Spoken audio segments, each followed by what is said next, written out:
Vamos a tratar ese tema súper importante, reanimación neonatal.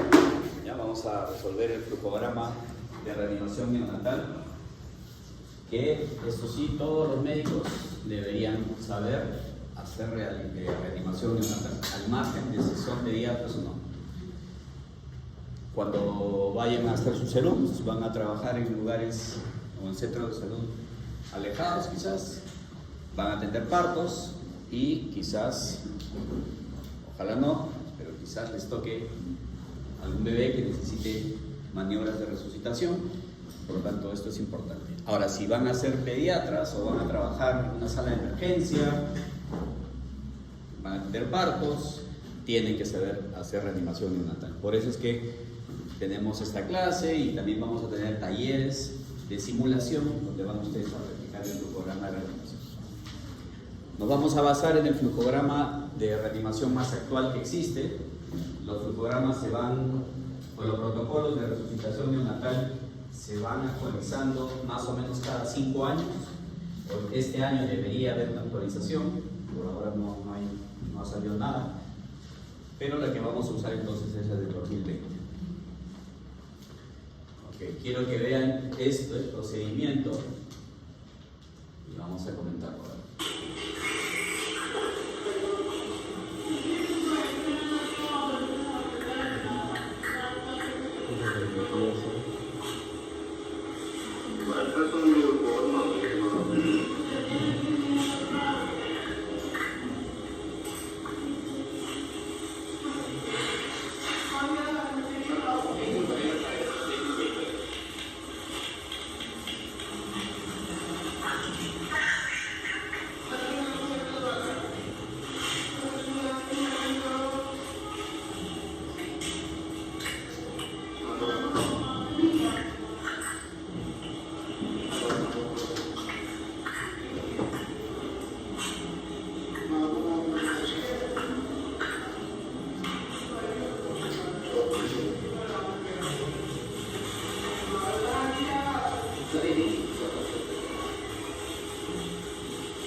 Hasta aquí han pasado 2 minutos 48 segundos. ¿Qué pasó?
¿Qué opinan? ¿Lograron su objetivo o no? Sí. Pero eso es cualquier cosa menos RCP. ¿Ya? Eso es todo lo que no se debe hacer, está en ese video. Si ese bebito está vivo, es porque Alá, Buda o no sé quién está con ese bebé, porque la verdad no han hecho absolutamente nada, lo único que han hecho es maltratar a ese bebé. Eso no es RCP. ¿Ya? Ahora vamos a revisar qué cosa es RCP para que hagan eso y no hagan esas tonterías que espero que ese señor que está ahí no sea un pediatra, ¿no? Porque sería el colmo, la verdad. Es un ejemplo de lo que no se debe hacer. Entonces, ¿qué tan frecuente es esto? ¿Qué tan frecuente nacen bebés? ¿Qué tan frecuente es que nazca un bebé que requiera de nuestra ayuda para hacer una transición adecuada? Me refiero a una transición de su vida intrauterina a la extrauterina, ¿no? Fíjense que 10 de cada 1000 nacidos requieren maniobras de resucitación. En el hospital, ¿cuántos bebés creen que nacen al año? Aproximadamente. Unos 3.000 niños, más o menos, en un año. Eso quiere decir que en el hospital UNAME, 30 bebés aproximadamente al año van a requerir algún tipo de maniobra de las que vamos a discutir ahora. Si lo vemos por mes, más o menos unos 2 a 3 bebés cada mes necesitan resucitación neonatal. De estos 10, 8, o sea, la gran mayoría, responden a la ventilación a presión positiva. ¿Sí? Y 2, o sea, el 20% de los que requieren resucitación requieren intubación, es decir, un procedimiento ya más avanzado. ¿Okay? Entonces, ¿eso qué quiere decir? Que no es tampoco frecuente. O sea, si ustedes dicen, bueno, 10% no es mucho, ¿no? Y 1%, 2% requieren intubación, bueno, pues no es tanto, ¿no? Pero si lo ponen en números absolutos, ahí sí la cosa cambia, ¿no es cierto? Entonces, todos tenemos que estar preparados para realizar este procedimiento. Como les decía, las guías se actualizan cada 5 años y la que vamos a revisar es, digamos, la que se usa a nivel internacional. El protocolo de resucitación indica que se debe contar con un especialista en RCP o un médico que sepa realizar RCP neonatal en los siguientes casos sí o sí. Niños con evidencia intraparto de compromiso fetal significativo, es decir, cuando los ginecobstetras nos dicen, oye, este bebé tiene sufrimiento fetal agudo, su frecuencia cardíaca está disminuyendo, o hemos visto que hay meconio, ¿no? Se han roto las membranas y sale líquido amniótico meconial, es un signo de sufrimiento. O la mamá tiene preeclampsia severa, o la mamá tiene una hemorragia del tercer trimestre, es decir, cualquier evento que implique que se altera la perfusión sanguínea en el bebé. En ese caso, de todas maneras, tiene que haber alguien preparado para prestar ayuda al menos. Bebés que tienen una edad gestacional menor de 35 semanas. ¿Por qué? Porque los prematuros tienen mucho mayor riesgo de asfixiarse que los bebés a término. Parto vaginal en presentación podálica. También porque ustedes todavía no han estudiado esto, pero generalmente los bebés nacen con la cabeza para abajo, ¿no es cierto? Exponiendo su mayor diámetro corporal. ¿Cuál es el mayor diámetro corporal que tiene un feto? Su cabeza. Entonces, al pasar la cabeza primero, va como que dilatando el canal vaginal y el bebé nace. Pero cuando nacen en presentación podálica, exponiendo su diámetro de nalgas, este diámetro es menor que el de la cabeza.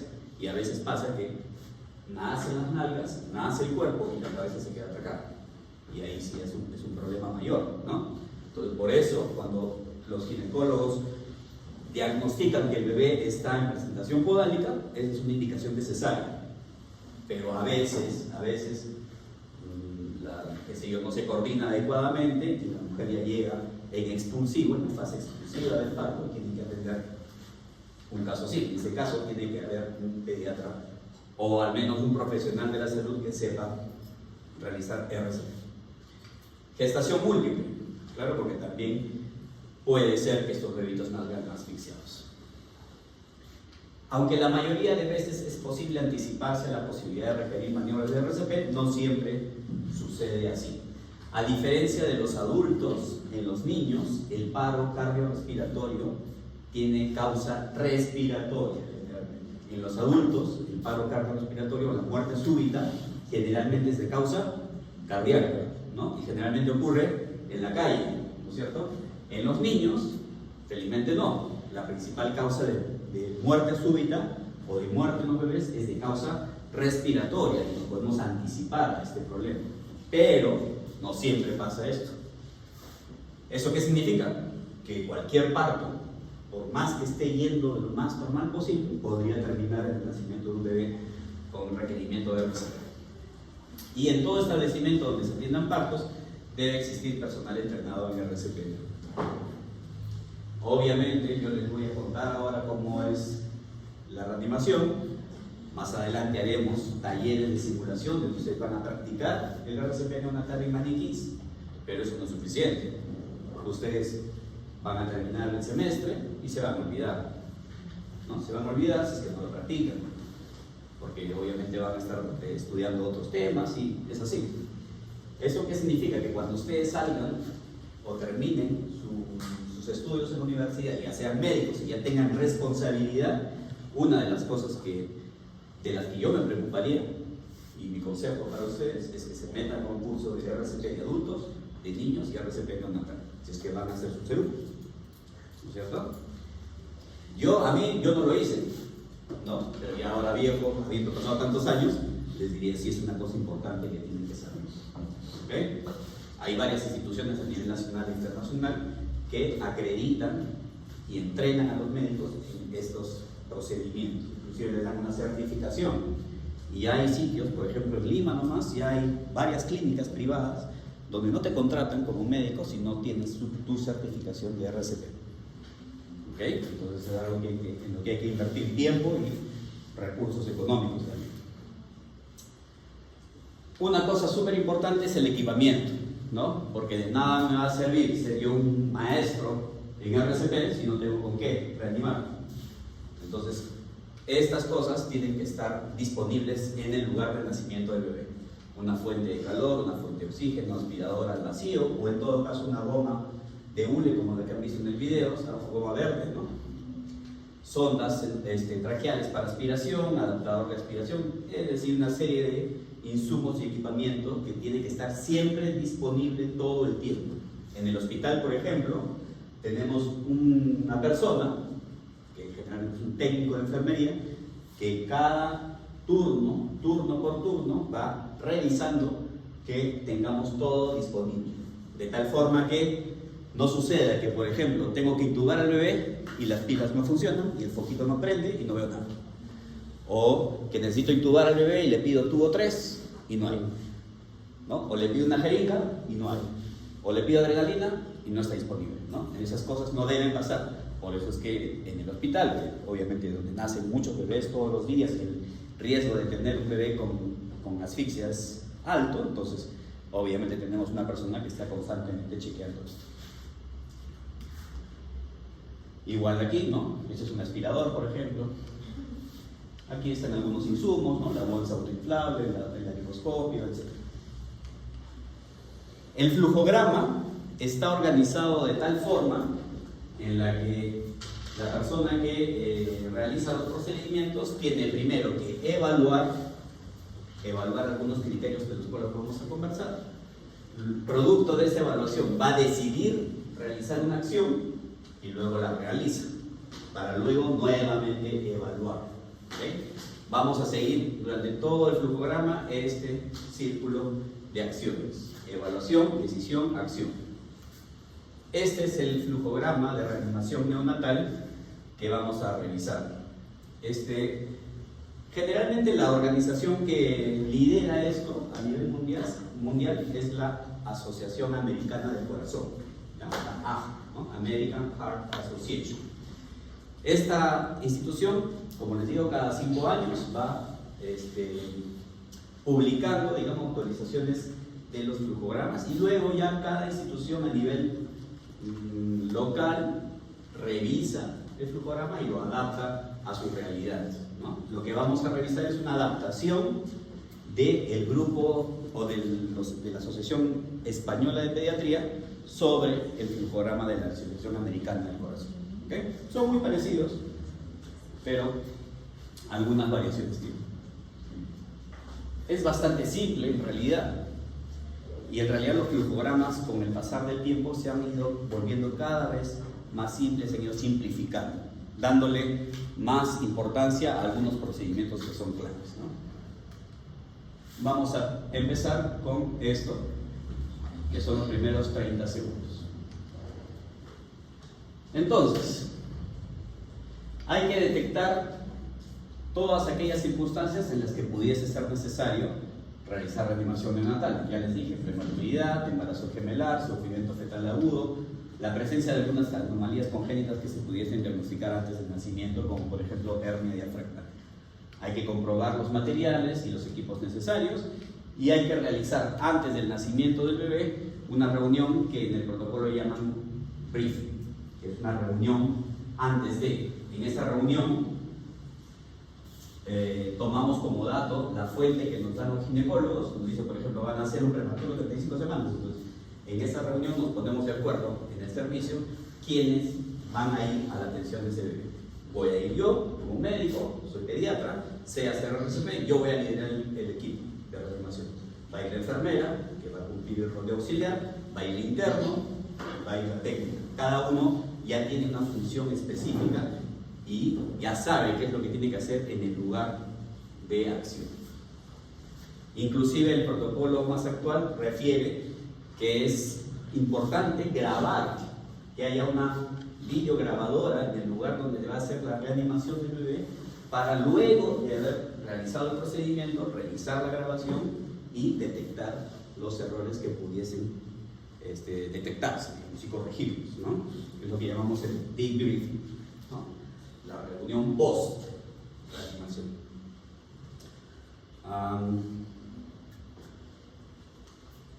Entonces, se produce el parto del bebé. Me estaba olvidando. Aquí, ¿cuántas personas creen ustedes que son necesarias para realizar una reanimación exitosa? 3. ¿Quiénes serían ustedes? Médico, el pediatra, ¿no? Una enfermera auxiliar y una técnica. 3 personas, ¿no? Uno que va a liderar el equipo, que es el que va a la cabeza del bebé, que es el que maneja la vía aérea, el que decide si hay que intubar, hay que ventilar, hay que masajear. Un auxiliar que va usualmente a la derecha del bebé. Imagínense que acá está el bebé, yo estoy aquí en la cabeza del bebé, yo lidero el equipo, doy las órdenes, superviso a todos y manejo la vía aérea, tomo las decisiones de lo que hay que hacer. El auxiliar va a mano derecha del bebé y es el que va a ayudarme, ¿no? en el diagnóstico, en el conteo de las respiraciones, etc. Y es el que va a hacer el masaje cardíaco si es que llega ese momento.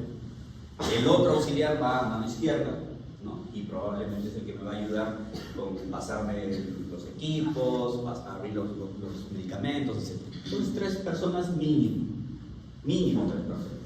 A veces es necesario más, 4 personas, ¿no? Y los americanos recomiendan una 5ª persona, que es el que hace el chequeo, ¿no?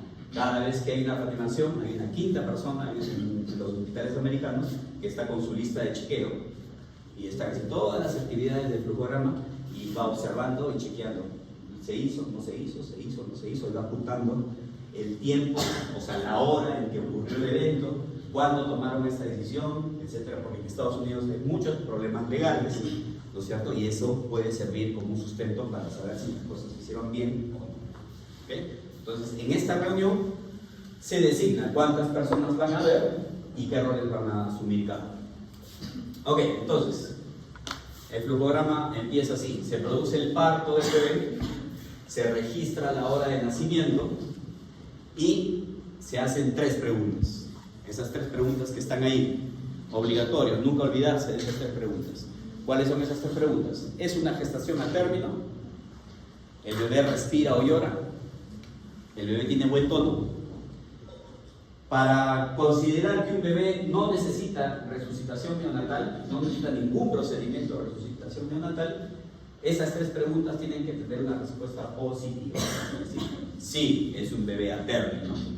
Sí, el bebé está respirando o llorando activamente. y si el bebé tiene buen tono muscular. En ese caso decimos que es un bebé vigoroso y por lo tanto ese bebé no necesita resucitación neonatal. ¿Qué se hace con ese bebé? Lo que ustedes ya conversaron con el doctor Mendoza en una de las clases anteriores, lo que se hace es la atención inmediata. ¿Qué cosa es la atención inmediata? Calentar, secar. Claro, pero ¿cuál es la definición de eso? De atención inmediata? Es el conjunto de procedimientos que se realizan para asegurar una adaptación o una transición de la vida intrauterina a la extrauterina de forma exitosa. ¿Qué hacemos? Secamos, ¿no? Le administramos vitamina K, le clampamos el cordón y todo lo que ustedes ya conversaron. Un bebé sano. Eso va a ocurrir en la gran mayoría de situaciones. Pero digamos que se presenta una respuesta negativa a cualquiera de estas tres preguntas. No es un bebé a término, no, el bebé no está respirando o llorando, no, el bebé no tiene un buen tono muscular, entonces el bebé necesita maniobras de resucitación, que ya les dije que son más o menos el 10%, ¿no?, de los nacimientos. Aquí tienen un bebé vigoroso, ¿no? ¿Cómo sé que está vigoroso? Evidentemente está llorando, ¿no? Y si está llorando, está respirando, ¿cierto? Y su tono, o sea, tendría que ver cómo se mueve, pero me parece que su tono está normal, porque les dije que el tono normal en la clase anterior, les dije que el tono normal es un tono flexor, ¿cierto? Y miren cómo están sus piernas, sus bracitos, ¿no? Este es un bebé vigoroso.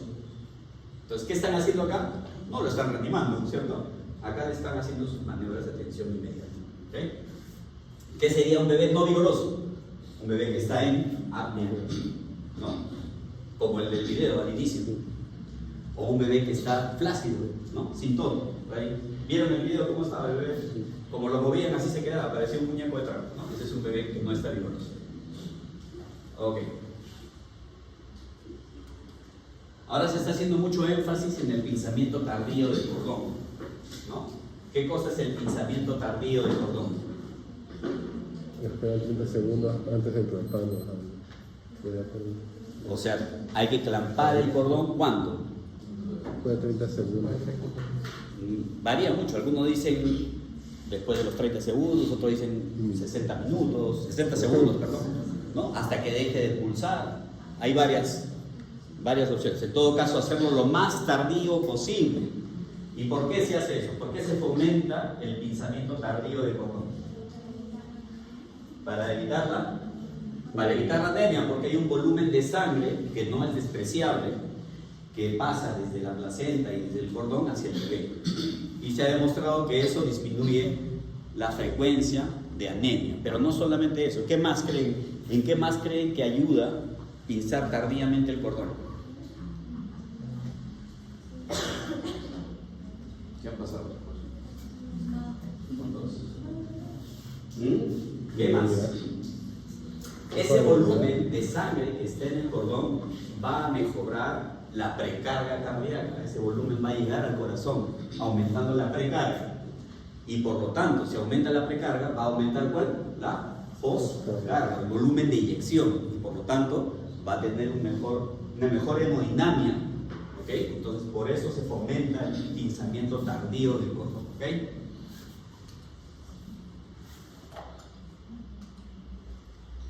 Sin embargo, esto es importante, no se debe ordeñar el cordón, porque eso lo hemos visto en varios ginecólogos, ¿no? Nace el bebé y dicen, ya bueno, acá hay sangre que tiene que pasar al bebé, agarran, ¿listo? Le exprimen el cordón hacia el bebé, ¿no? Entonces, eso lo puede tolerar un bebito grande, lo puede tolerar sin problemas, pero un prematuro de 28 semanas se ha demostrado que eso altera su flujo sanguíneo cerebral y hace una hemorragia. Entonces no se debe hacer eso.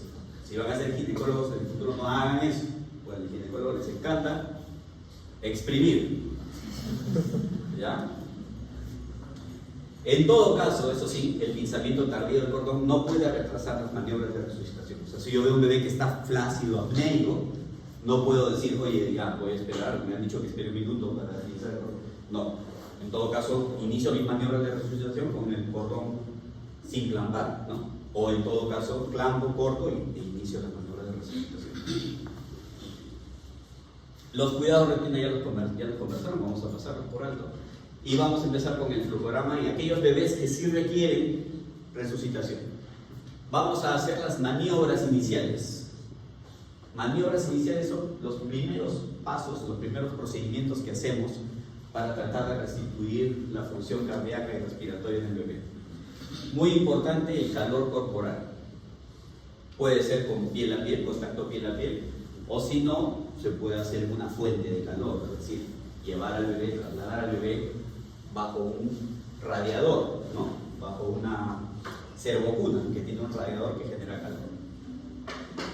Esto es imprescindible. De repente un adulto no es tan necesario, pues, ¿no?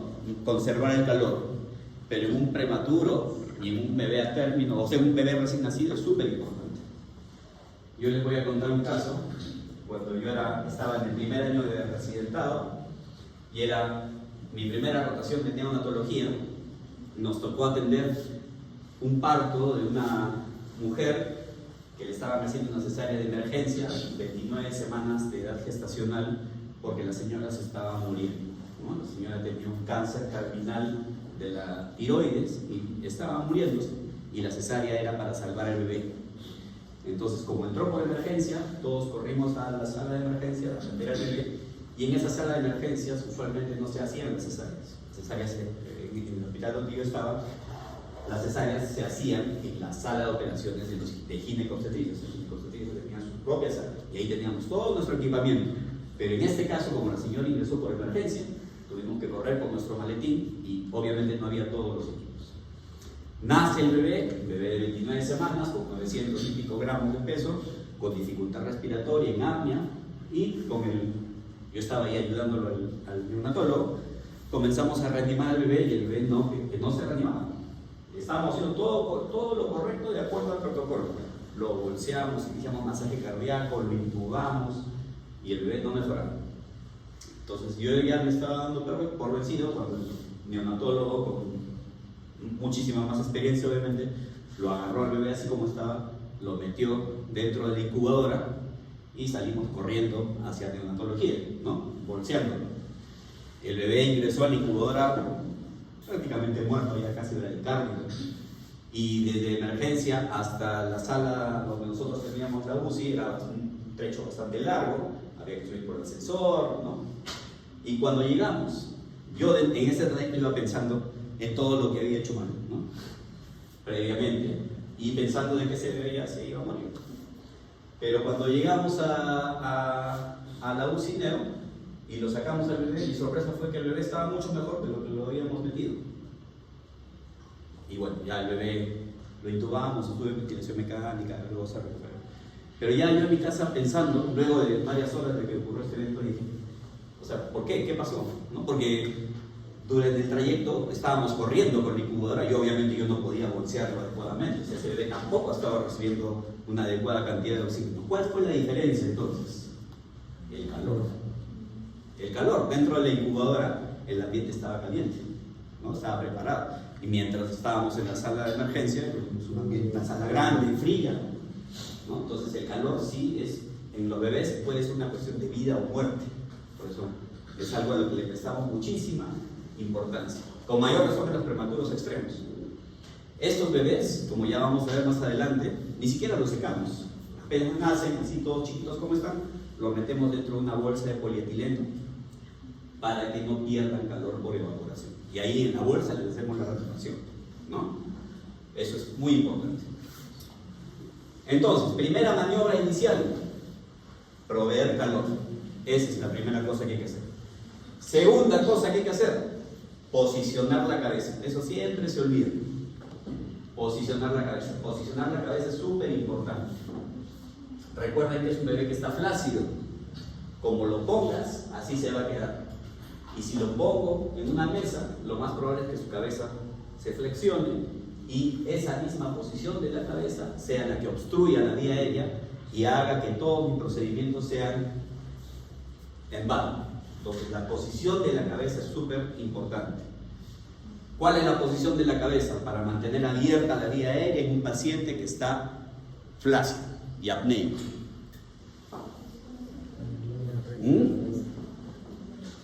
¿Cuál es esa posición? ¿Quién sabe? Sin miedo. ¿Flexión? ¿Extensión? Extensión. ¿Así? No. No. Entonces, una semi-extensión, dicen, con una posición de olfateo, ¿no? De olfateo. ¿Por qué dicen posición de olfateo? Cuando ustedes llegan a su casa con hambre después de la universidad a las 10 de la noche, están con hambre y su mamá les ha calentado ahí su lomo saltado, entran a su casa y ¿qué hacen?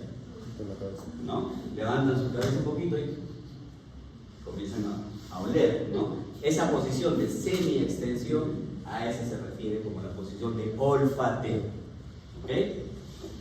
Ahora vamos a verlo más adelante. ¿Cómo se logra obtener esa posición si el bebé está flácido? ¿Cómo? Porque el bebé está flácido, ¿no? Como lo ponga, así se va a quedar. ¿Cómo logro ubicar su cabeza para que esté en esa posición de olfateo o de semi-extensión? Claro, colocarme algo debajo de sus hombros, ¿no? Para que la cabeza caiga ligeramente para atrás. ¿Qué es ese algo? En el caso de los prematuros y de los neonatos es un rodete. ¿Qué cosa es un rodete? Una toalla o una sábana, una tela cualquiera enrollada de tal forma que su grosor sea de 2 centímetros y eso se coloca debajo de sus hombros, no en el cuello, debajo de los hombros, de tal forma que la cabeza va a caer un poquito para atrás. ¿Ok? Listo. Y luego se hace estimulación táctil. No se preocupen que ahorita vamos a detallar cada una de esas cosas. ¿Qué cosa es la estimulación táctil? Estimular los receptores de la piel para que estos activen el sistema simpático mimético y se incremente la frecuencia cardíaca. ¿Okay? Para eso hacemos estimulación táctil. Luego reposicionamos la cabeza y evaluamos. Estas son las maniobras iniciales.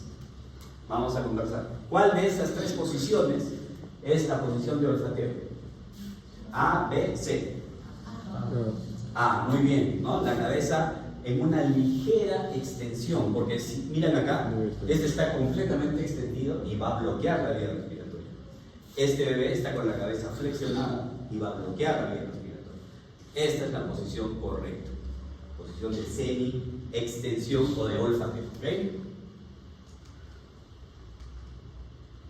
El secado es súper importante, les dije que no pierda calor el bebé. Cuando hablemos de termorregulación vamos a decir que los bebés pierden calor por evaporación, ¿no es cierto? ¿Evaporación de qué? De los líquidos que están sobre la piel del bebé. ¿Cuáles son esos líquidos? El líquido amniótico, la sangre, el meconio, ¿no? Entonces, ¿qué pasó?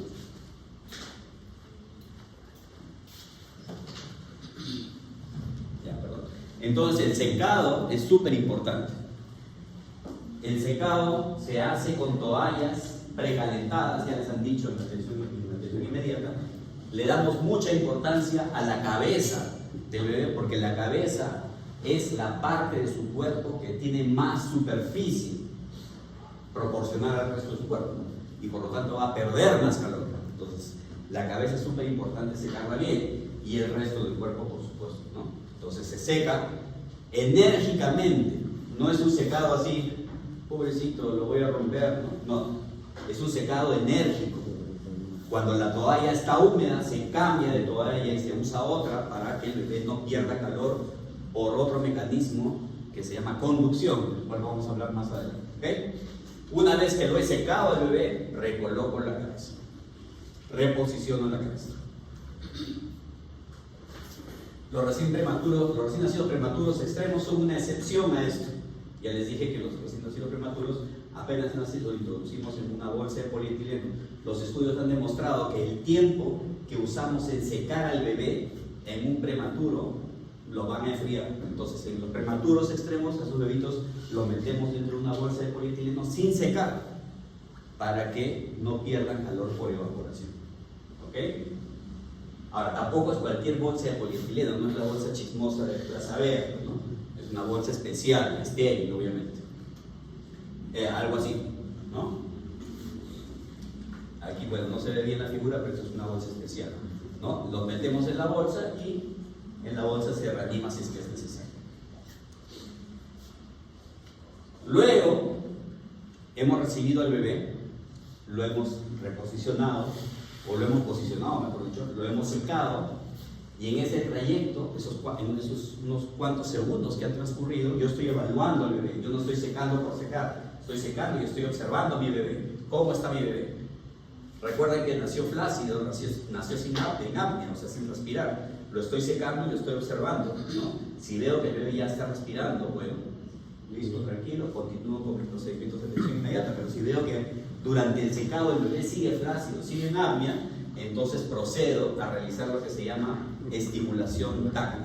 Yo les dije que estimulación táctil era aquella estimulación que se hace sobre la piel para activar los receptores del sistema simpático mimético para estimular la producción de catecolaminas que van a finalmente elevar la presión, elevar la frecuencia cardíaca.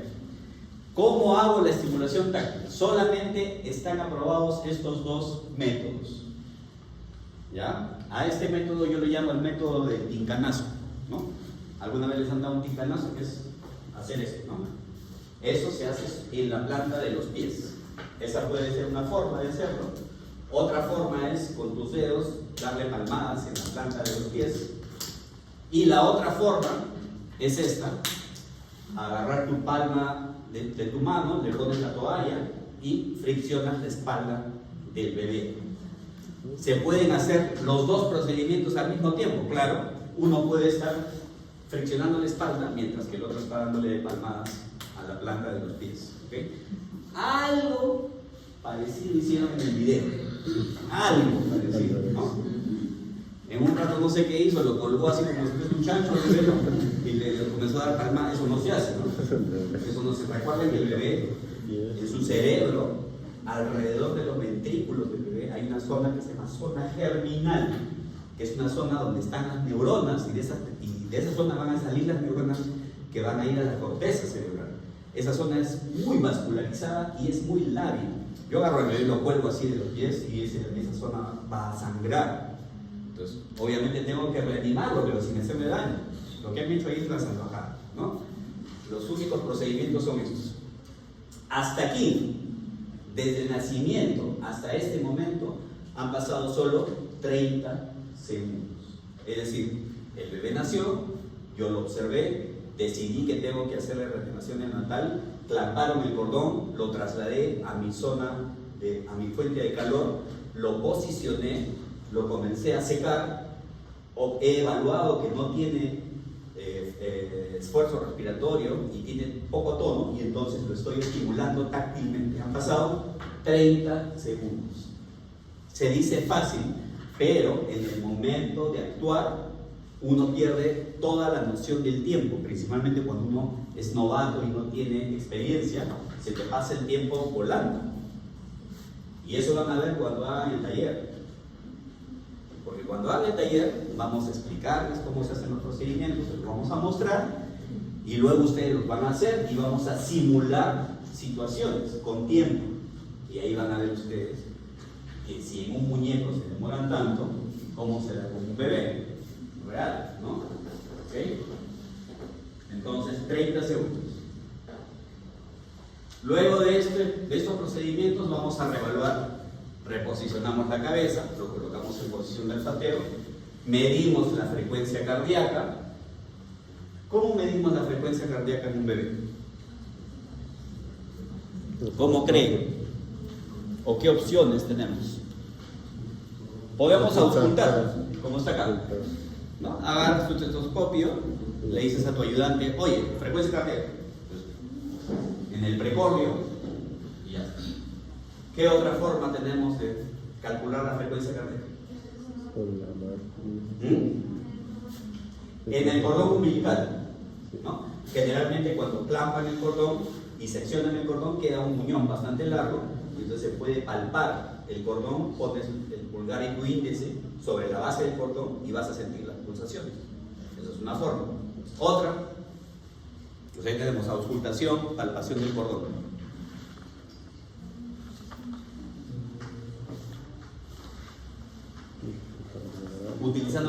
¿cómo podrá ser? La oximetría de pulso.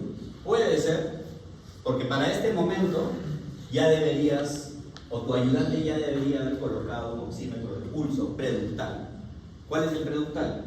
Brazo derecho, ¿no? Antes del ducto cardíaco, del ducto arterioso.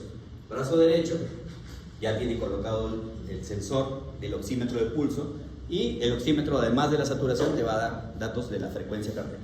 Puede ser. Otro método, Electrocardiograma. electrocardiografía.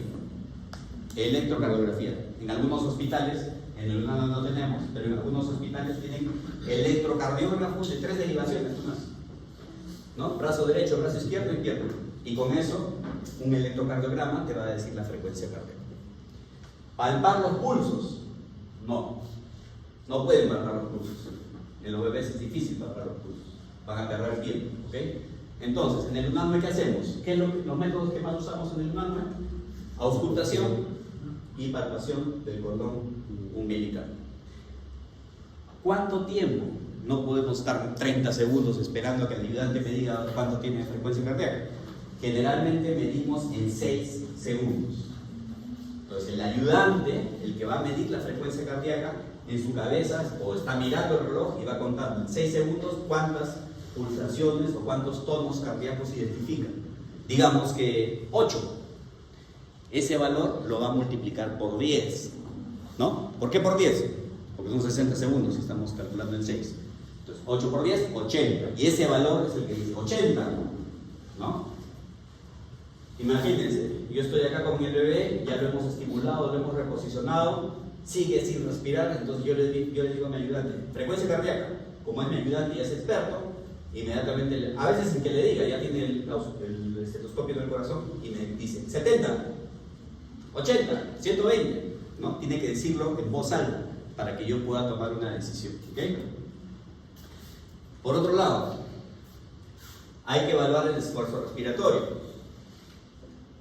Y, o sea, ¿cómo sé si el bebé está respirando o no? Hay una serie de movimientos respiratorios que hacen los bebés que no se deben considerar como una respiración adecuada. Voy a ponerles este video. ¿Acá hay internet? Sí, ¿no? Sí.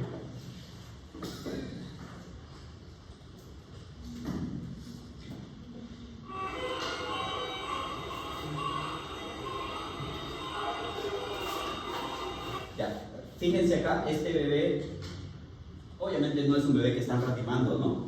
¿Qué tiene este bebé acá en la hoja? ¿Qué es esto? Este bebé está intubado, ¿no? Tiene un tubo endotraqueal y está conectado a un ventilador mecánico que no lo vemos, ¿ok? Lo que le sale, el otro tubo que le sale de la boca, esto de acá, es una sonda. Pero lo que quiero que observen es los movimientos respiratorios que hace y quiero que me digan si son normales o no.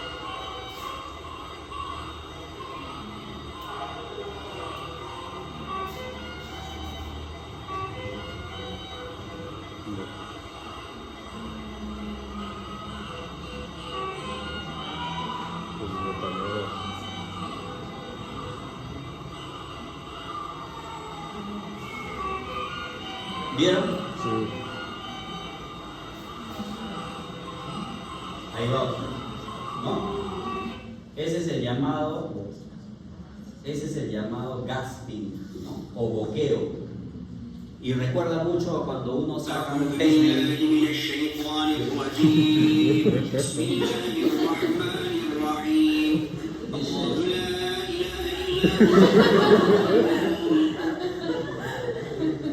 Se enojó porque dije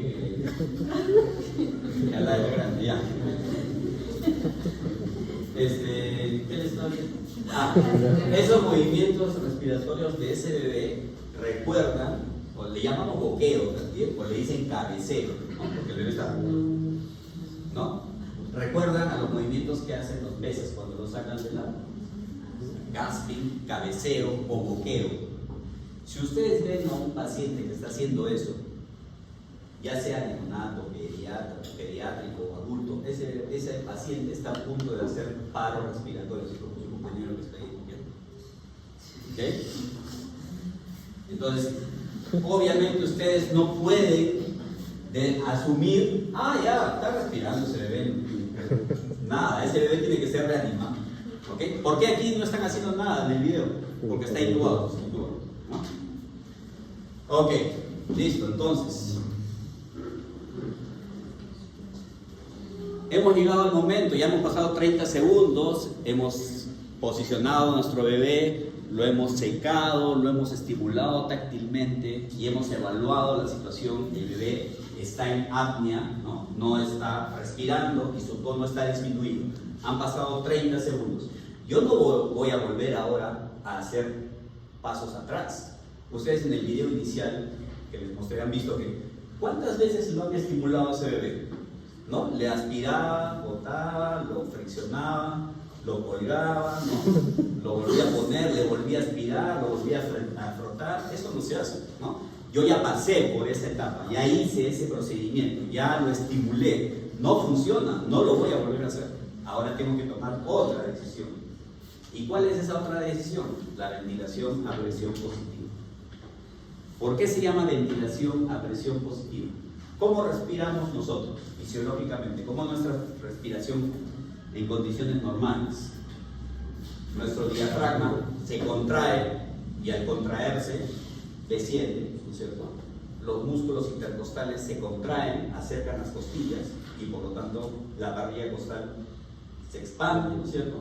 Y si es necesario, los músculos del cuello también se contraen y elevan las clavículas.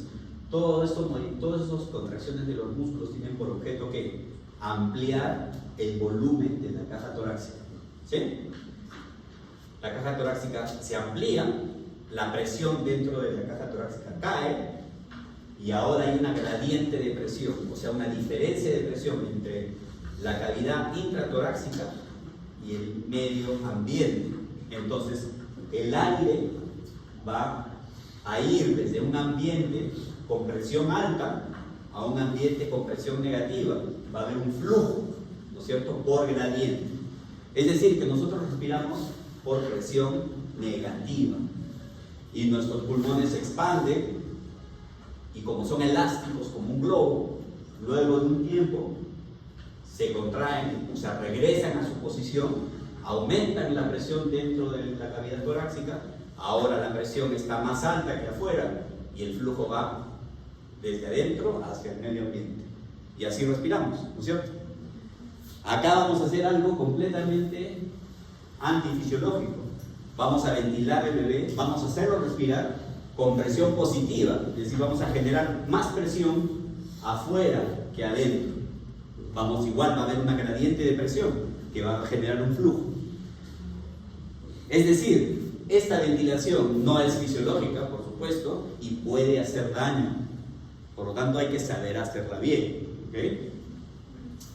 Entonces, la ventilación a presión positiva es el paso individual más importante, ¿sí?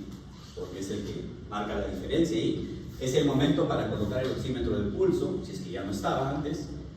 Se debe colocar un electroencefalógrafo, un electrocardiógrafo, si es que está disponible. Y podemos hacer la ventilación a presión positiva mediante 2 hasta 3 dispositivos, diría, pero vamos a conversar sobre 2 dispositivos: la bolsa autoinflable y un sistema de tubo en T. ¿Okay? Esta es una bolsa autoinflable que todos ustedes han visto al menos una vez en su vida, ¿no es cierto? ¿Por qué se llama bolsa autoinflable? Porque la bolsa esta la comprimes y cuando la sueltas va a volver a su posición original. No necesita un flujo de gas constante, a diferencia de la bolsa de los anestesiólogos. Los anestesiólogos, cuando entren ustedes a sala de operaciones, fíjense, los anestesiólogos tienen una máquina a su costado, que es la máquina de anestesia, y ahí tienen una bolsa que se insufla, que se infla con un flujo permanente de gas. Esa bolsa no es una bolsa autoinflable. ¿Okay? Esta es una bolsa autoinflable, o la que llamamos comúnmente como AMBU. En realidad AMBU es la marca, ¿cierto? Entonces, esta bolsa autoinflable tiene que ser una bolsa adecuada para un bebé, para un neonato.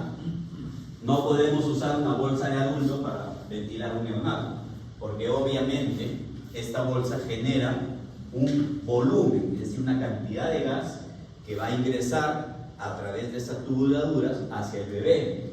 Entonces, este volumen obviamente tiene que ser adecuado para los pulmones de un bebito, ¿cierto?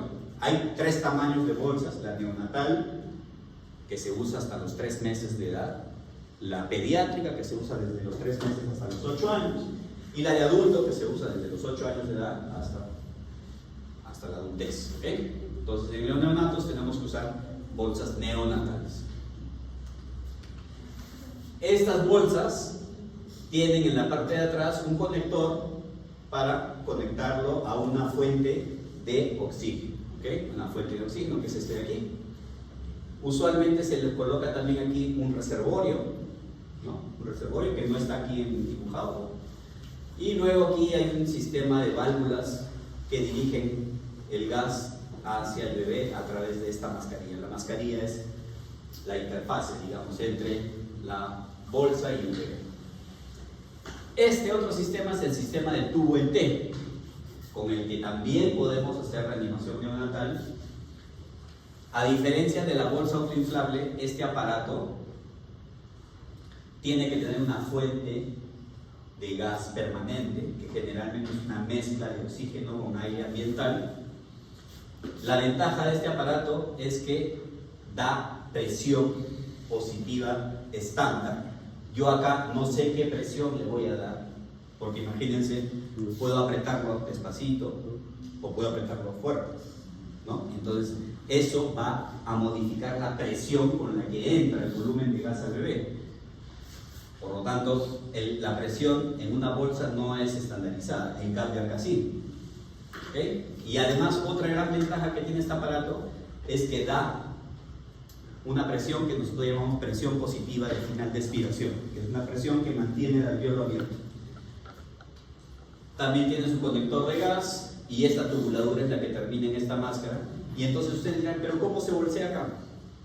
Porque aquí bolseamos así, ¿no es cierto? Y acá, ¿cómo bolseamos? Tapando este orificio, ¿no? Se tapa el orificio, se cierra el sistema y el gas va hacia el bebé. Entonces, en vez de bolsear así, bolseamos así, ¿no? ¿En el hospital disponemos de este equipo? Sí, en el hospital tenemos estos equipos y es mucho mejor reanimar con estos equipos y ya no con estos. ¿Okay? El tamaño en este caso importa mucho y se refiere al tamaño de la mascarilla. Tenemos que tener mascarillas apropiadas para cada tipo de bebé. La mascarilla tiene que cubrir bien la nariz y el mentón, como en este caso. No puede ser tan grande ni puede ser tan pequeña. ¿Por qué? Porque la mascarilla tiene que cerrar herméticamente, tiene que ser un cierre hermético entre la mascarilla y la cara del bebé. Entonces, hay que tener todos los tamaños de mascarilla disponibles en el momento de reanimar. No estoy haciendo mucho énfasis en la técnica, porque eso lo vamos a practicar en el taller, ¿ok? Siempre debo usar oxígeno. Eso es una de las cosas que ha ido cambiando también en el transcurso de los años. Antes nosotros reanimábamos con oxígeno al 100% a todos los bebés porque asumíamos que si el bebé está en hipoxia, está asfixiado, necesita oxígeno. Pero nos hemos dado cuenta que el oxígeno es dañino y entonces por eso ahora reanimamos generalmente con aire ambiental. ¿El aire ambiental qué fracción inspirada de oxígeno tiene? 21%. 21%. Y además también se han hecho estudios y sabemos que, miren, normalmente al primer minuto de vida el bebé está saturando 60-65% y recién va a saturar 10% hacia los 10 minutos o más allá. Entonces, no es necesario usar oxígeno en los bebés desde el primer momento, ¿no? Ya, obviamente, en la medida que pasa el tiempo y si el bebé está desaturando y yo me estoy guiando, y recuerden que para este momento el bebé ya tiene un oxímetro de pulso puesto, entonces yo puedo guiarme de esto para saber si necesita o no administrarse oxígeno. Entonces, el consenso actual es de que los recién nacidos mayores de 35 semanas se reanime al inicio con un FIO de 21% y en los menores de 35 entre 21 a 30%. ¿Cuántas ventilaciones a presión positiva debo hacer? entre 30 a 40 bolseos por minuto, ¿no? Más o menos es bolseo, 1, 2, bolseo, 1, 2, bolseo, 1, 2. Esa es la frecuencia. A veces, por la inexperiencia y por la ansiedad que genera el momento, ves que están reanimando así como locos, ¿no? O si no, están corrigiendo a otros, oye, que no se entiende, y se olvidan de bolsear, ¿no? Entonces, también pasa, ¿ok? Entonces, 30 a 40 ventilaciones por minuto. ¿Cuál debe ser la presión con la que hay que bolsear? 20 a 25 centímetros de agua, pero eso obviamente hay que medirlo con el aparatito el sistema entero, ¿no? Las bolsas autoinflables generalmente no tienen manómetros para saber con cuánto está el bolseo. ¿Y cómo yo sé si mi bolseo está siendo efectivo? Primero tengo que observar el tórax del bebé. Yo estoy bolseando y si mi bolseo es efectivo, el tórax va a expandirse en cada bolseo. Y obviamente la frecuencia cardíaca y la oximetría van a comenzar a mejorar, ¿cierto? Muchas veces, cuando es necesario reanimar al bebé, hemos hecho los pasos iniciales, el bebé no se recupera, iniciamos la ventilación a presión positiva y en 1, 2, 3 bolseos el bebé de pronto comienza a moverse, a llorar. Ok, listo, y suspendemos la ventilación, ¿no? Estamos aquí, hemos llegado hasta acá. Han pasado solamente 60 segundos, 1 minuto. En 1 minuto, recuerden, el bebé nació, yo me hice las 3 preguntas, decidí que el bebé necesitaba reanimación, lo he trasladado a una fuente de calor, le he posicionado la cabeza, he evaluado que el bebé no respira, entonces he comenzado a secarlo y a estimularlo enérgicamente. Luego de eso lo he reposicionado porque en el movimiento obviamente ha cambiado su posición, lo reposiciono y vuelvo a evaluar si el bebé está respirando o no, y si el bebé está en apnea o no respira. He decidido iniciar mis maniobras de ventilación a presión positiva. He comenzado a bolsear al bebé, mi ayudante está midiendo la frecuencia cardíaca, ya le pusieron el oxímetro. Han pasado 60 segundos. 60 segundos. Hay veces, hay situaciones en las que el bebé se recupera. Lo he bolseado, ¿no? Lo hemos bolseado, el bebé recupera el patrón respiratorio espontáneo, pero al mismo tiempo comienza a tener signos de dificultad respiratoria. El bebé está respirando, pero comienza a quejarse, a tener tirajes. Entonces, el bebé está respirando en forma espontánea, ya no necesita que yo lo bolsee. Pero, como tiene dificultad respiratoria, inicia este procedimiento que se llama CPAP, que de repente algunos ya lo han visto, ¿no? En la rotación de Neo. El CPAP es un procedimiento de ventilación asistida, digamos, en las que se mantiene presiones positivas y las solemos usar para los bebitos prematuros, ¿no? Ok. Ahora, ¿qué vamos a hacer si es que el bebé, a pesar de mis ventilaciones, sigue con una frecuencia cardíaca que está bajando o sigue en apnea? ¿Qué vamos a hacer? Ya lo he bolseado a mi bebé, ¿no? Lo he bolseado durante esos 30 segundos y el bebé no se recupera. Entonces, ¿qué voy a hacer? Primero, tengo que reevaluar si mi bolseo está siendo efectivo. ¿Cómo puedo reevaluar esto? Es el Mr. Sopa. Mr. Sopa es una mnemotecnia para que ustedes recuerden cuál es la secuencia de procedimientos que tengo que hacer para evaluar mi bolseo. M de máscara, es decir, tengo que preguntarme, ¿la máscara está haciendo un buen sello sobre el rostro del bebé? De repente no está sellando porque es muy grande, es muy pequeña, o porque la posición de la máscara no es la adecuada, ¿no?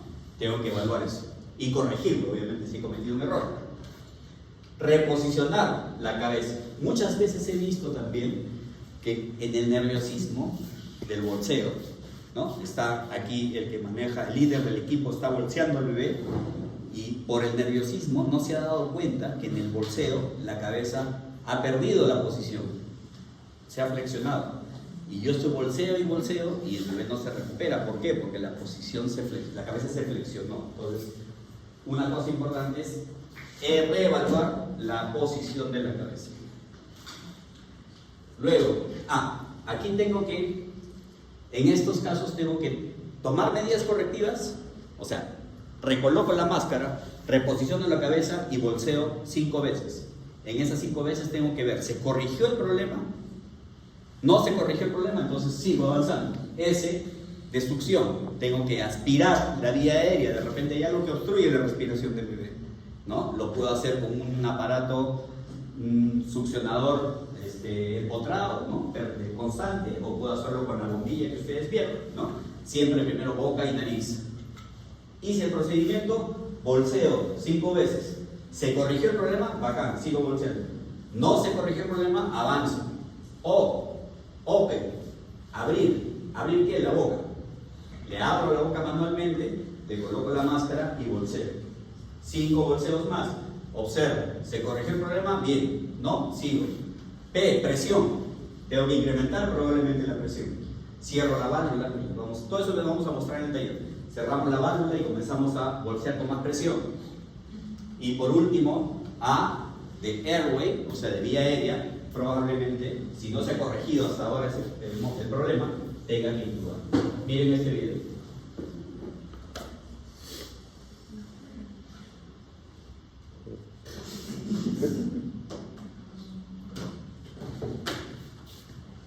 A ver.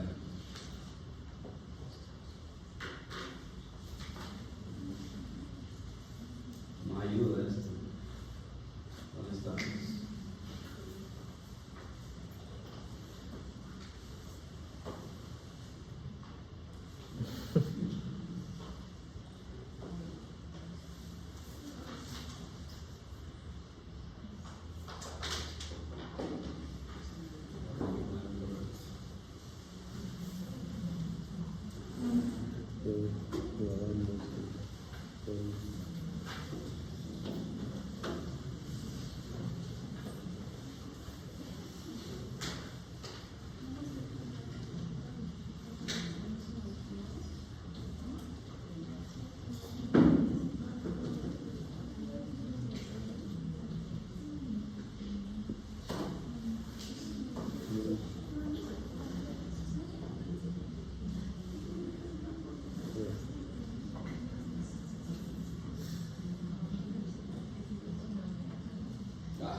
Ya, demasiado tiempo.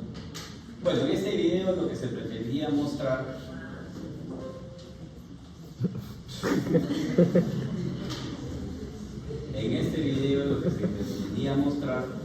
era cómo se hace el Mr. Sopa, ¿ok? Ahí hay dos médicos, me parece, que en un maniquí hacen la secuencia del Mr. Sopa, es decir, recolocan la mascarilla, reposicionan al bebé, bolsean 5 veces, se dan cuenta que el bebé no está respirando, luego succionan, abren la boca, bolsean 5 veces, no mejora, aumentan la presión y por último intuban, ¿okay? Ese es el procedimiento que deben hacer. Y en realidad es para, yo diría también para la pediátrica se hace lo mismo, ¿ok? Sigamos. ¿Qué pasaría o qué tenemos que hacer si el bebé está siendo ventilado, ya ha pasado 1 minuto de ventilaciones, hemos hecho el Mr. Sopa, no se corrige, lo hemos intubado, hemos corregido todo el Mr. Sopa, no mejora, lo hemos intubado, entonces, y el bebé sigue con una frecuencia que está en descenso. Si la frecuencia cardíaca baja más allá de los 60 latidos por minuto, tengo que iniciar las compresiones cardíacas, ¿okay? Las compresiones cardíacas. ¿Qué objeto tiene la compresión cardíaca? Comprimir el corazón entre el esternón y la superficie del destechado del bebé para lograr un volumen de inyección. Un volumen de inyección mínimo que sea, que por lo menos asegure la circulación de las arterias más importantes, ¿no? De las arterias coronarias y de la del cerebro, ¿okay? Eso es lo que queremos lograr con las compresiones cardíacas. Entonces se deben iniciar por debajo de los 60 latidos por minuto y luego de haber estado ventilando correctamente al bebé por lo menos durante 30 segundos.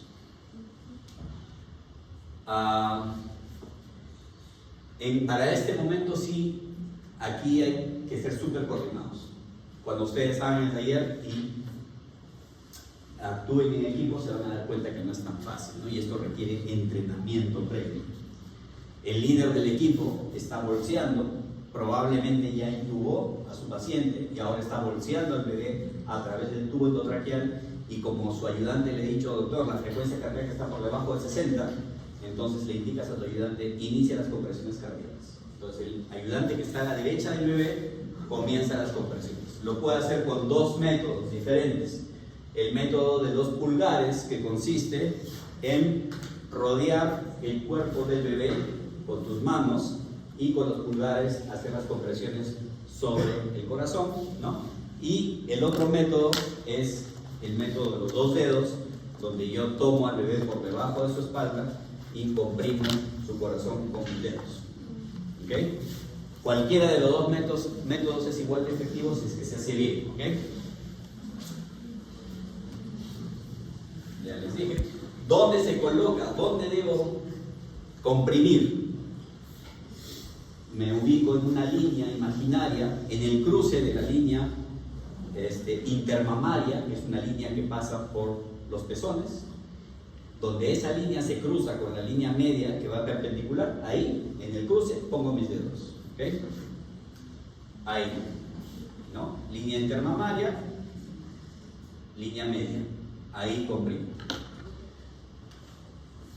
Entonces la técnica de los pulgares, ya les dije, rodear, comprimir, y la técnica de los 2 dedos, con los dedos perpendiculares, comprimir el tórax del bebé. ¿Cuánto tengo que comprimirlo? Por lo menos 1/3, mínimo 1/3 de su diámetro. ¿Ok? Ok. Mientras estoy comprimiendo, el líder del equipo está ventilando, ¿no? Entonces es así.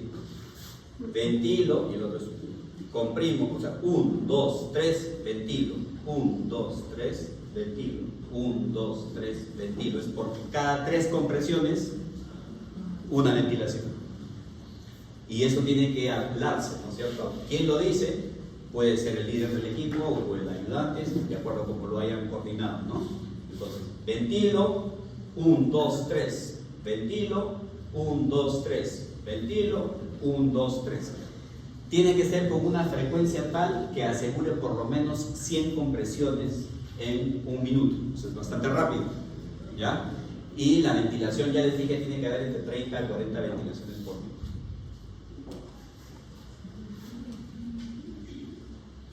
Luego de 30 segundos de ventilar y comprimir, se reevalúa. Es decir, se deja de hacer los procedimientos y se reevalúa. ¿Qué cosa se reevalúa? Esfuerzo respiratorio y frecuencia cardíaca.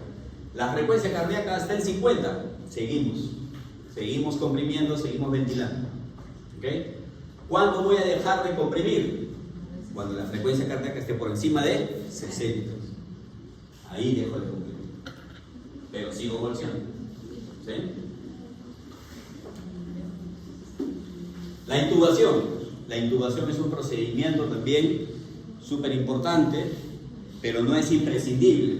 Es decir, yo puedo reanimar a un bebé sin intubarlo, ¿sí? Pero si sé intubar y lo hago bien, obviamente la posibilidad de éxito de ese procedimiento va a ser mayor. Obviamente hay que saber intubar previamente. Yo no voy a, si nunca he intubado, ese momento no es el momento para practicar, ¿no? ¿Ok? Entonces, una vez que ya intubé a mi paciente, la reanimación es más fácil. Acá hay un video, pero supongo que no me lo va a dejar ver. A ver.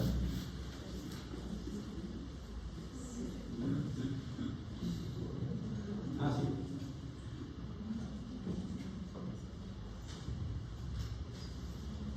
Ok, ahí están preparando para la intubación. Este es un tubo endotraqueal. Los tubos endotraqueales generalmente usamos tubos de 2.5, 3, 3.5 hasta 4 milímetros de diámetro interno. ¿Okay?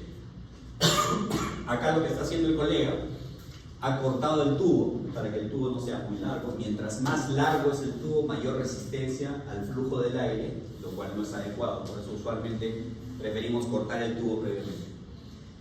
Acá le está colocando una guía, porque los tubos pueden ser flexibles y yo necesito que el tubo mantenga una posición, por lo tanto le introduzco un alambre, obviamente estéril, que me va a servir de guía, es decir, yo voy a introducir el alambre y le voy a dar forma, ¿sí?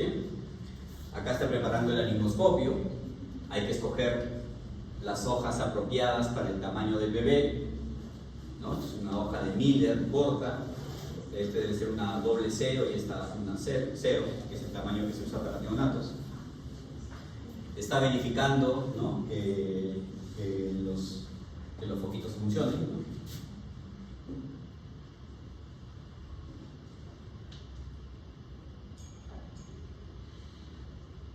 El laringoscopio se coge con la mano izquierda, ¿no?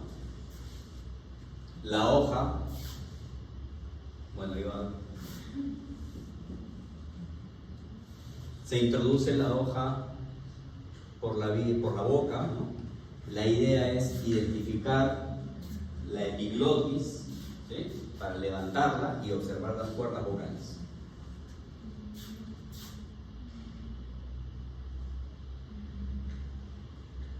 Ahí está extendiendo la cabeza del bebé, está introduciendo la hoja del laringoscopio y se hace una tracción hacia arriba para levantar la vía aérea, ¿no? Lo que no se debe hacer es esto, que va a hacer palanquear. No se debe palanquear, sino se debe levantar todo el bloque, ¿no? Ahí le van a mostrar la vía aérea. Acá está el epiglotis, la hoja, esta es la hoja del laringoscopio.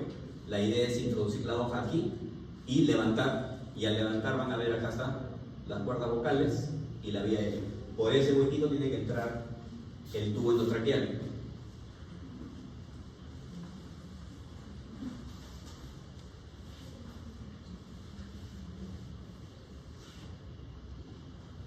Menos de nada, pura saliva, ¿no? Está haciendo la maniobra de Selig, se llama, es decir, presionando un poquito hacia abajo para lograr visualizar mejor la epiglotis. Una vez que tienes bajo visión, estás mirando la epiglotis y las cuerdas vocales que están así, recién introduces el tubo endotraqueal.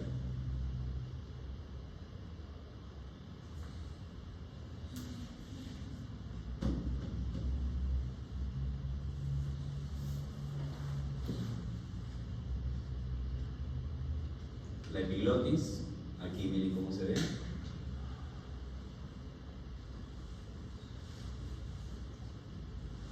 ¿Eso qué es?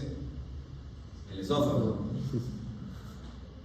He visto un montón de veces esófagos intubados también, ¿no? Si ves el esófago, te dice tracciona hacia atrás un poco la hoja sin sacarla por completo y reintroduce. Y vas a ubicar la epiglotis y las cuerdas vocales. Ahí está, ¿eh? Lo levantas y ahí está.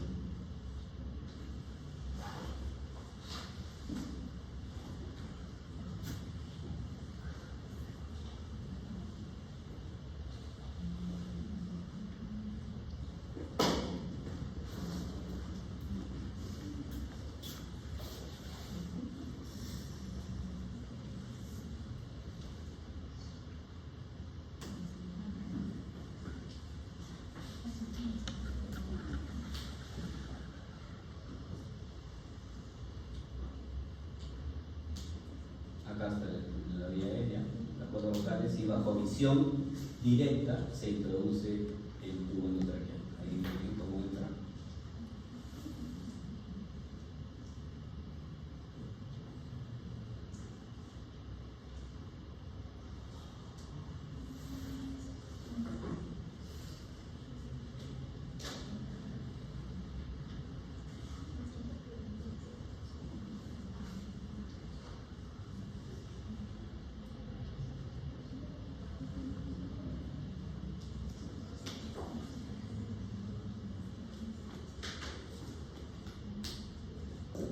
Una vez que lo has intubado, extraes la guía y comienzas a bolsear a través del tubo endotraqueal.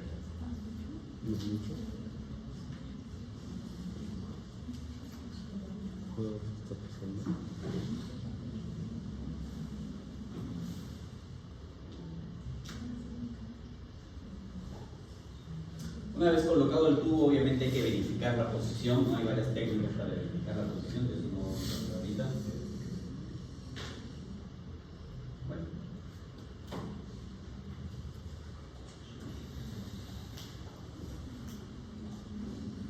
Ok. Entonces la intubación es obviamente un procedimiento importante, pero digamos, hay que tener una experiencia previa, ¿no? Por último, el bebé, a pesar de la intubación, los masajes cardíacos, de la ventilación a presión positiva, todo se está haciendo bien, pero el bebé sigue con una frecuencia cardíaca disminuyendo y desaturando. Es momento de pasar a los medicamentos, ¿no? Y aquí en la reanimación solamente usamos dos medicamentos: la adrenalina y el cloruro de sodio. La adrenalina, ¿qué va a hacer? ¿Por qué usamos la adrenalina? ¿Qué acciones tiene la adrenalina? Vasoconstricción. Muy bien. ¿Y para qué nos interesa la vasoconstricción? Porque va a elevar la presión arterial, ¿no? ¿Qué más? ¿Qué más hace la adrenalina? ¿Qué hace con la frecuencia cardíaca? La aumenta, ¿cierto? ¿Qué hace con la contractilidad? La aumenta, ¿cierto? Si aumenta la frecuencia cardíaca y aumenta la contractilidad, se incrementa el volumen de inyección, ¿cierto? Lo cual va a mejorar la perfusión. ¿Okay? ¿Cuál es el problema de la adrenalina? Que hace que el músculo cardíaco consuma oxígeno, ¿cierto? Por lo tanto, a este ya tiene que estar intubado, obviamente, y oxígeno al 100%. Se administra adrenalina y tengo que administrarla por una vía central, es decir, una tercera o cuarta persona tiene que estar cateterizando el ombligo del bebé, el cordón umbilical. Es decir, yo estoy bolseando acá, el otro está masajeando y una tercera o cuarta persona está trabajando en el cordón para colocarle un catéter umbilical a la vena y a través del catéter poder instilar el medicamento, ¿no? La dosis es 0.01 miligramos por kilo de peso, 0.01 miligramos por kilo de peso, o si lo hablamos en una dilución de adrenalina 1 a 10.000, 0.1 a 0.3 mililitros por kilo de peso, no confundir eso. Se puede dar 2, 3 dosis con un lapso de tiempo de 5 minutos entre cada dosis, ¿okay? El otro medicamento que usamos es el cloruro de sodio, que es un expansor de volumen. Es decir, yo quiero mejorar la perfusión incrementando el volumen de sangre circulante, y para eso uso cloruro de sodio o lactato de Ringer a una dosis de 10 mililitros por kilo en polvo a través también del cordón umbilical. ¿Okay? Son los únicos dos medicamentos que se usan. Pero llegado a este momento, la verdad es que las posibilidades de tener éxito son bajas, ¿no? Yo, por ejemplo, miren, yo tengo un montón de años de pediatra, nunca he llegado a usar medicamentos, una vez en mi vida, ¿no? La mayoría de bebés, si te reanimas bien, salen del problema. Aspectos éticos, o sea, ¿cuándo no reanimar? Porque yo puedo tomar la opción de no reanimar a un bebé, ¿no es cierto? Que sería esta pregunta de acá. Depende, pues, de cada hospital, ¿no? En Estados Unidos, por ejemplo, reaniman a los bebés de hasta 22 semanas, ¿no? Con 400 gramos de peso, ¿no? Cositas así, ¿no? Acá en nuestro hospital, nuestra tasa de éxitos en esos bebés es nula, ¿no? Casi ningún bebé sobrevive. Creo que el bebé de menor peso que ha sobrevivido en el hospital es uno de 680 gramos, que ya es bastante chiquitito, ¿no? Entonces, cada hospital tiene que, por consenso entre sus profesionales, determinar cuál es la edad gestacional por encima de la cual vamos a reanimar a un bebé. ¿Sí? Hacer lo contrario, es decir, imagínense que nace un bebito de 450 gramos de 23 semanas y yo lo reanimo, le doy con todo y lo hago que sobreviva, lo meto a ventilación mecánica. O sea, eso ya es... yo sé que ese bebé en nuestras condiciones no va a sobrevivir.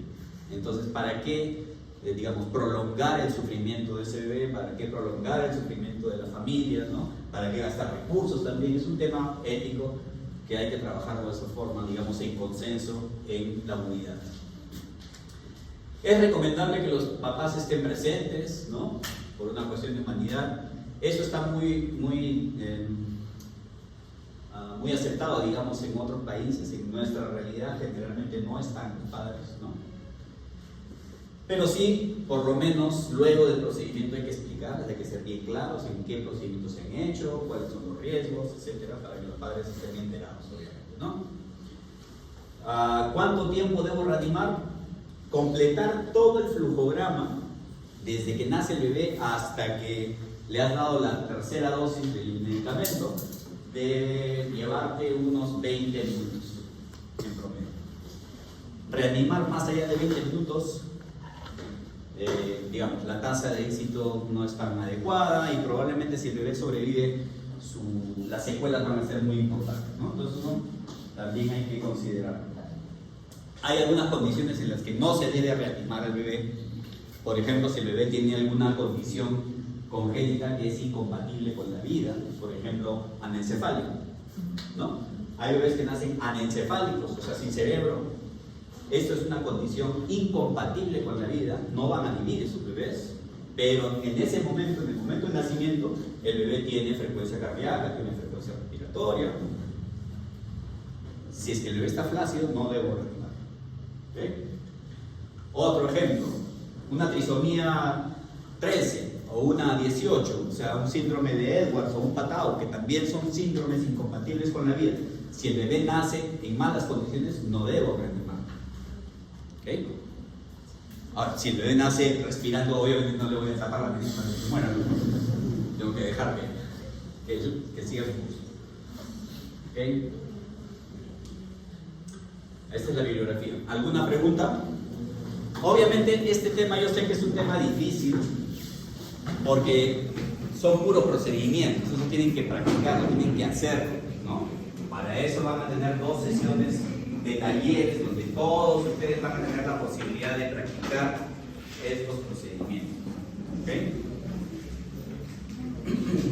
A ver, como experiencias, siempre me acuerdo mucho de 2 casos que me tocó vivir en el hospital. Me acuerdo que una vez yo estaba de guardia, para que vean, yo estaba de guardia y me llaman a un parto obstruido. Justamente lo que les digo, un parto en el que la mamá había llegado por emergencia, estaba ya en la fase expulsiva del parto y venía podálico. Entonces, yo acudí a la sala de partos y lo que vi al ginecólogo, a los pies de la mamá, tenía en sus manos el cuerpo del bebé, había salido todo excepto la cabeza. O sea, la cabeza estaba en el canal del parto y lo que salía de ahí era el cuerpo del bebé que estaba completamente pálido, flácido, el cordón estaba todo estirado, o sea, la mayor parte del cordón estaba dentro del canal vaginal y el cordón estaba así estirado y no tenía ni una gota de sangre. Y yo cuando llegué dije, mi primera pregunta fue ¿cuánto tiempo llevan así? 5 minutos. Y dije, ya se murió ese bebé, era un bebito a término. Y no les miento, el ginecólogo lo jalaba así como si estuviesen jugando a tirar la soga. Y lo jalaba y el bebé no salía. Yo he esperado 5 minutos más ahí. Ya en ese lapso de tiempo ya pasado 10 minutos. Vino otro ginecólogo, se subió encima de la panza de la mamá. No sé cómo lo han sacado al bebé. Cuando lo sacaron sonó así como cuando tapas una botella, como un corcho. Y lo sacaron al bebé y me lo entregaron, pues. Dije, ya estará muerto este bebito, pues. Lo pongo ahí en la termocuna. Y dije, le palpo la frecuencia cardíaca. Y tenía frecuencia cardíaca. Tenía 20 de frecuencia cardíaca. Así que al toque lo intubamos, bolseamos, masaje cardíaco. Felizmente estaba con un residente que ya estaba en sus últimos años. Y el bebé recuperó el color, así intubado, lo llevamos a la UCI, obviamente estaba con dificultad respiratoria, estaba grave, ¿no? Lo metimos en ventilador, le pusimos infusión de adrenalina, todo lo que pudimos. Y el bebé se recuperó. A la semana el bebé salió del tubo y se fue succionando el pecho de su mamá. Obviamente, ¿cómo quedó ese cerebro? En ese tiempo no teníamos neurólogo pediatra, no teníamos una neuróloga pediatra. que evalúa esas secuelas, ¿no? Pero obviamente ese bebé habrá quedado súper secuelado, ¿no? Pero por lo menos, o sea, logró sobrevivir. Los bebés resisten mucho tiempo a la hipoxia. ¿Por qué? Porque durante todo el embarazo está en un ambiente hipoxémico, ¿no? ¿Cuál es la mejor saturación a la que puede aspirar un feto dentro de su mamá? 56, 60%, no más.